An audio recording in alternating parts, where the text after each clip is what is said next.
Well, Nikki, there's a certain fanfare associated with the Iditarod at different checkpoints along the trail. So if you're a musher looking for a little peace and quiet, Iditarod is a good place to stop. It's a special place. It's quiet. Looking east from the banks of the frozen Iditarod River, This is kind of our shining star of Iditarod. new cabins and dog teams begin to lay claim to this once booming gold mining town. Your Olson and his team were the first to arrive. Yeah, this is super nice, and I kind of wish I had more time to go and look around there. There's so much history, and I'm sure there's some cool stuff to see. And to see it, all you have to do is look back across the river, History's still all intact. It's just like they walked away from it. where ruins serve as a reminder of Iditarod's storied past and the people who came here in search of gold. You got the bank vault and the AC store and the house of ill repute, we'll say. Iditarod Race Marshal Mark Dordman was first here in the late 80s. And the bank vault still had receipts from those days, and you know, the AC store and all the pulleys and stuff from, imagine the riverboat used to actually come right through here. And this was a city. It looked like a mini Nome. Those tattered receipts still line the floor nearly 8 decades later. It's just, bizarre. Located safely inside the concrete vault from the Miners and Merchants Bank. While the bank itself no longer exists, the 2-story milled wood building that once served as a brothel and hardware store still stands, but barely intact. A piece of history, which longtime Alaskan pilot and former Iditarod musher Bruce Maroney admires. To know the people that lived out here and worked out here, you know, the hardiness of those people is just, it's hard to fathom. And even though this town now has a population of 0, its strength and toughness live on along the iconic Iditarod Trail. When visiting the Iditarod Cafe in McGrath, It's strange for them. It's very strange for them. there are a few things you'd expect to see on the menu. And this Got white rice, is not one of them. crawfish etouffee, and gator. James Nichols normally works as a chef on a boat off the coast of Louisiana in the Gulf of Mexico. But for the last few weeks, I'm having fun here. for breakfast, lunch, and dinner, he's brought a taste of the South to the last frontier. Smothered chicken, barbecue chicken, fried alligator, crawfish etouffee, down south gumbo. And everyone who's come through so far has been eating it up. Thank you. It's been wonderful. I had alligator for the first time yesterday. Chopped the gator and little nuggets. It tasted like chicken, but there was a little bit of a fishy taste to it. It was good. They're loving it so far. They are coming through fast and ordering it, so I love the way the people come here and how they acting about it.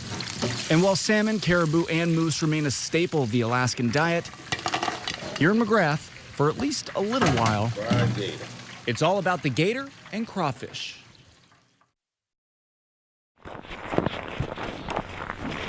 You know, I'm having, like, the time of my life. Getting the chance to see Didi Genro and Unalakleet during the Iditarod isn't unusual. Thank you, man. You bet. But this time, it's different. I'm called to Alaska, and I could not be happier. She's now serving as an ambassador and spectator instead of competitor. Wanted to give you a hug.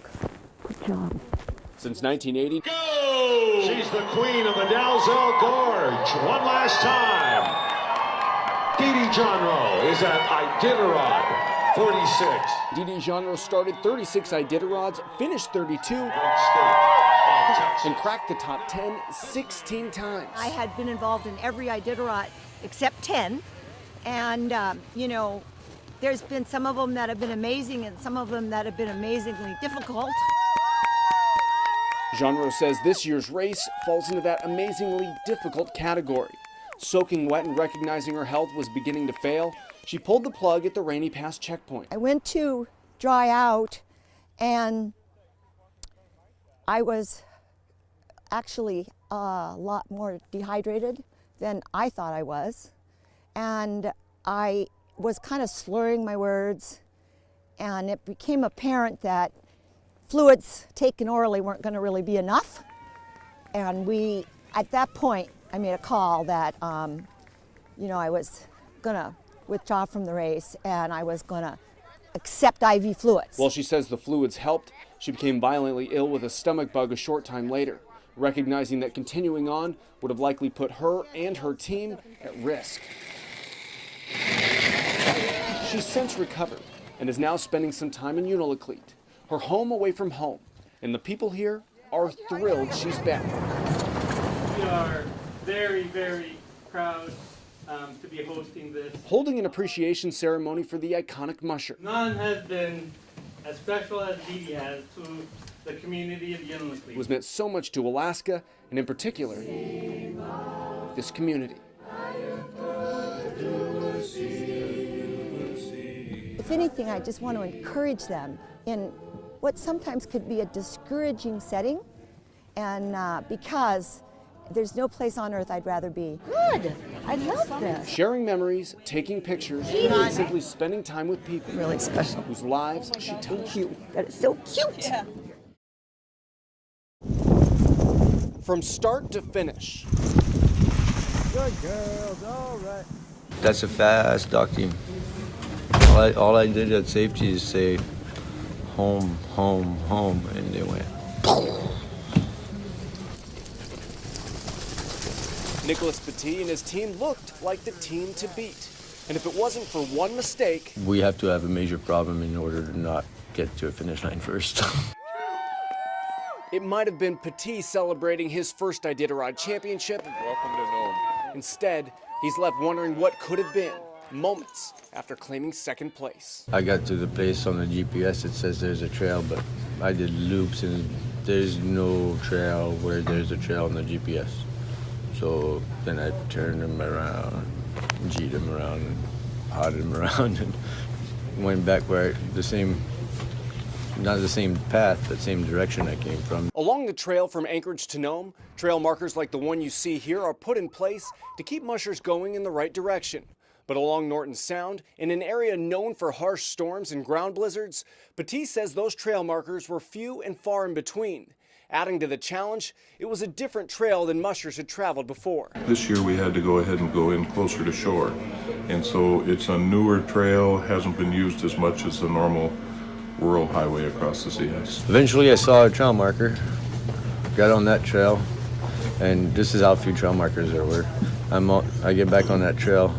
On one side, I see a trail marker way out there.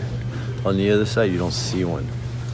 You probably should be able to see a couple trail markers as you're going across a known blowing piece of ice. Petit also says Iron Dog trail markers led him astray, and they are similar.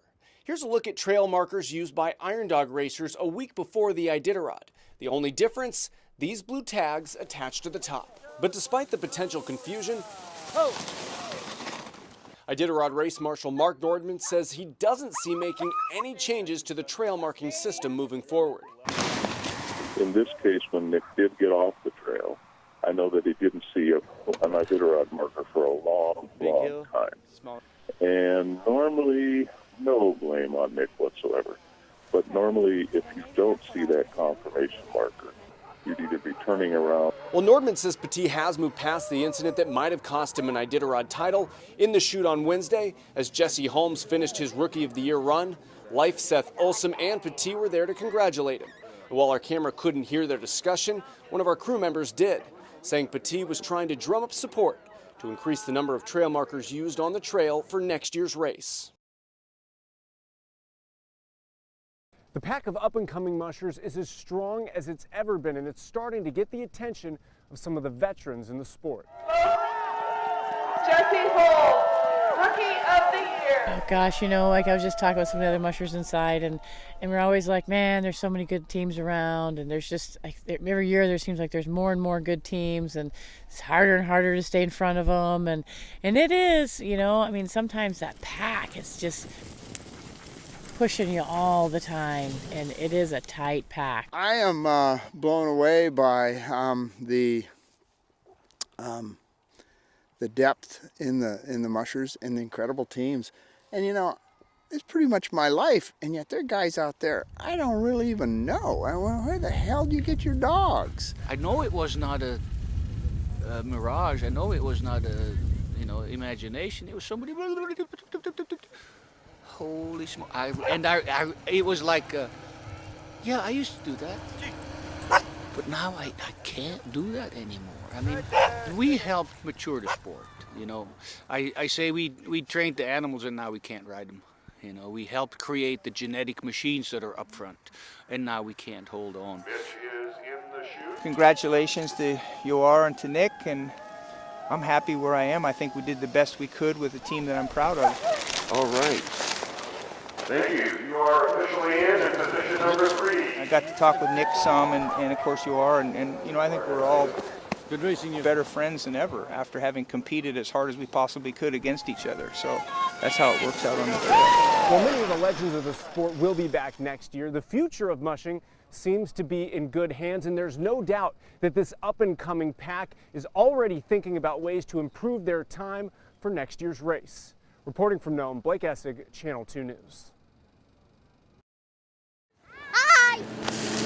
For roughly the next 5 days, when you walk into the Uniloclete checkpoint headquarters, there are 2 things you're gonna smell: sourdough pancakes and the sweet smell of bacon. I mean, bacon's good anyway. All the mushers like it. It's a meat, it's high fat, keeps them going a little bit. But to make your sourdough, you need a crispy edge, and you get a little bit of that flavor in there, and yeah, it works really well. Aside from being delicious, There you go, have a seat at the table. with only a thin piece of plywood separating mushers' sleeping quarters and the kitchen, volunteer cook Mitty Johnson says the bacon serves a second purpose. It just creates a more homey atmosphere for everybody, a more welcoming atmosphere, and then it kind of masks the smell of the mushers, because when you've been on a trail for 7 days, they can't help it, but you know, it works. Starting today until the last team comes through town, Johnson says he will go through about 50 gallons of sourdough starter. We just activate everything with a little bit of sugar.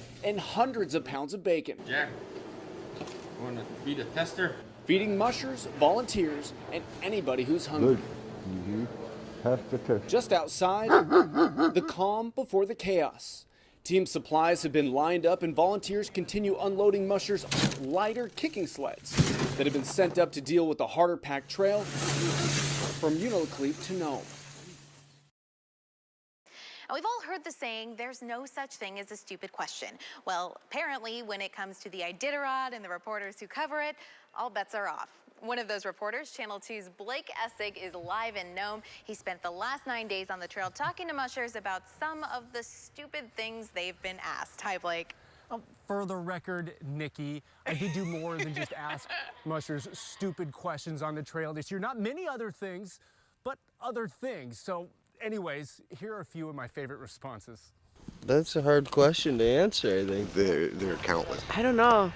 I can't even think of I it. need to think about it. Oh man, I wish I could think about it because that sure was funny. I don't know. I don't know. Pit crew, you know, where's your pit crew at? How do you use the bathroom? No, the bathroom one is pretty funny. Yeah, I have a little contraption. Yeah. What was the answer? I laughed. Just like you do. I mean, I'll be bending over feeding my dogs, and somebody will come up and say, "Are these your dogs?" How you can remember the names of your dogs. They thought the trail was lit, like street lights. Of course, you know, if you have 16 kids, you better remember their names, you know. Oh, you're the Kansas musher. Well, we're not in Kansas anymore. How's the trail? Seems like that's what you hear from everybody.